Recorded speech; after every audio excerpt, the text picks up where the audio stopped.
ఆ చిన్న వయసులో 3850 కిలోమీటర్లు పాదయాత్ర చేసి 151 మంది ఎమ్మెల్యేలని 20 మంది ఎంపీలు గెలిపించాడు సింగిల్ హ్యాండెడ్గా. పైగా ఎన్టీ రామారావు వచ్చినప్పుడు అన్నా రా రా రా రా అన్నా అని స్వాగతించారు. పాపం ఈ జగన్మోహన్ రెడ్డి గారు వెళ్తే దొంగ అని పడ్డారు. పిచ్చి రాతలు రాసి 1,00,000 కోట్లే పోతుంది, 1,00,000 కోట్లే 1,00,000 కోట్లు. ఆయనే చెప్పాడు, జడ్జి లక్ష్మణ్ గారు చెప్పాడు అది 1,100 కోట్ల వ్యవహారానికి కేసు అని. కాబట్టి అప్పుడు అతను హీరో చేశాడు, సింగిల్ హ్యాండ్ వచ్చాడు. మళ్ళీ ఆయన ఏమేమి పనులు చేస్తున్నాడో వాటి ఫలితం ఆయన అనిపిస్తాడు. అయితే ఒక మాట ఈరోజు కూడా నాకు ఆయనంటే గౌరవం ఎందుకంటే నాకు ఎవరో అవసరం లేదు, మీరు ప్రజలు దేవుడు అని ఏమన్నా ఇంకొక మాట అనండి. నాకు తెలిసినంత వరకు భారత రాజకీయాల్లో నేను మంచి చేశాను అనుకుంటే గెలిపించండి, నేను మంచి చేశాను అనుకుంటే ఓటేయండి, లేకపోతే యుద్ధం అన్నాడు.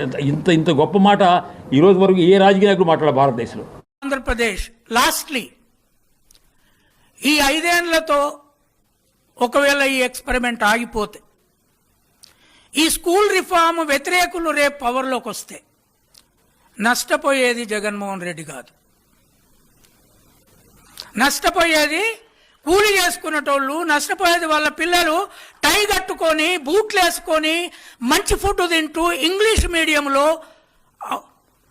అంబానీ స్కూల్ లాంటి ప్రభుత్వ స్కూల్లో చదువుకుంటున్న పిల్లల తల్లిదండ్రులు, వాళ్ళ భవిష్యత్తు, ఈ దేశంలో పుట్టబోయే ఐన్స్టీన్లు ఆగిపోతారు.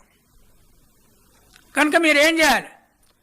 జగన్మోహన్ రెడ్డి గారు వస్తారా రారా నాకు అవసరం లేదు, కానీ ఇప్పుడున్న ఆంధ్రప్రదేశ్ ఎడ్యుకేషనల్ ఎక్స్పెరిమెంట్ను కంటిన్యూ చేయడం కోసము ఈ సెమినార్ తర్వాత మీరు కార్యకర్తలుగా పనిచేయాలి.